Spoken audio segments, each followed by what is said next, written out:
नमस्कार भाई साहब, तो आप सब कैसे हैं। आज हम डिटेल में बात करने वाले हैं स्कोरिल एसएफ सिरप के बारे में। लेकिन कोई भी मेडिसिन यूज करने से पहले आप एक बार डॉक्टर से सलाह जरूर ले लें। आप डॉक्टर से प्रॉपर कंसल्ट करके तब आप कोई भी मेडिसिन यूज करेंगे।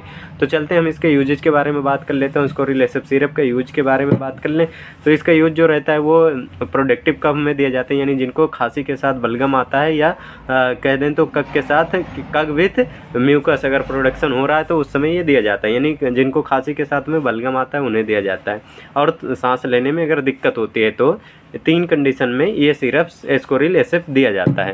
ठीक, अब हम बात करते हैं इसके डोज के बारे में। तो इसी का डोज जो रहता है वो एडल्ट के लिए, यानी जो कि 15-16 साल से ऊपर है और जिनकी वजन 40 किलो से एबव है, तो 7 ml से लेकर 15 ml तक दिए जाते हैं। नॉर्मली इसे 10 ml दिया जाता है सुबह शाम, लेकिन इसे ज़रूरत पड़ता है तो इसे 3 टाइम भी दिया जाता है 10 ml।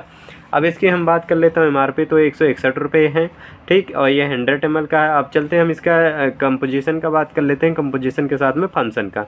जो कंपोजिशन है इसमें हमारा 5 ml में क्या होता है 1.25 mg होता है टर्बुटालिन सल्फेट होता है। दूसरा हमारे पास ब्रोमीन हेक्जीन जो है हाइड्रोक्लोराइड वो 2 mg होता है। गुआफिनेसिन जो होता है वो 50 mg पर 5 ml में होता है। तो इसका हम बात करते हैं टर्बुटालिन जो होता है ये क्या है, ब्रोंकोडायलेटर है, यानी जो हमारे ब्रोंक्यूल्स होते हैं वो डायलेट हो जाते हैं, जिससे क्या होती है कि जो सांस लेने में हमें तकलीफ हो रही थी अब उसमें आराम मिल जाएगा। खांसी के साथ में जब हमें सांस लेने में भारी होता है या चेस्ट में जकड़न आती है या चेस्ट कंजेशन होने लग जाता है तो उस कंडीशन में ये सिरप दिए जाते हैं खांसी के साथ में अगर चेस्ट में जकड़न आती है तो। अब हम बात करते हैं किन कंडीशन में आ सकता है आपको जकड़न, जैसे इम्फाइसीमा हो गया, COPD हो गया, अस्थमा। इन कंडीशन में आपको चेस्ट में खांसी के साथ आपको जकड़न आ सकती है, या नॉर्मली अगर हुआ है तो भी ये सिरप दिए जाते हैं।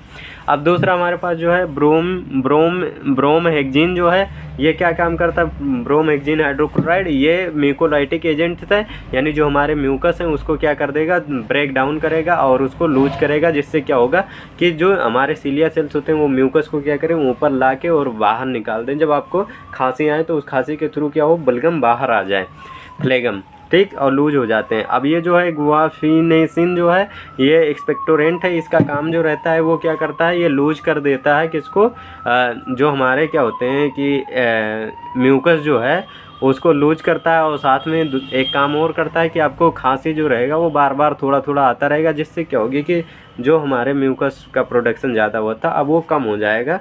इसलिए कम हो पाएगा क्योंकि हम जब खांसेंगे तो बार बार निकलता रहेगा बाहर। अब इसके हम चलते हैं साइड इफ़ेक्ट का बात कर लेते हैं, जैसे कि आपको नींद आएगा ज़्यादा और इसके अलावा आपको चक्कर आ सकती है, थोड़े बहुत सिर में दर्द हो सकता है, ये सारी प्रॉब्लम्स है। कंट्राइंडिकेशन का बात कर लें तो जो मदर ब्रेस्ट फीडिंग कराती हैं बच्चों को उन्हें नहीं, जो मतलब दूध जो पिलाते हैं, इसके अलावा कोई प्रेग्नेंट औरत हैं तो उन्हें नहीं, या कोई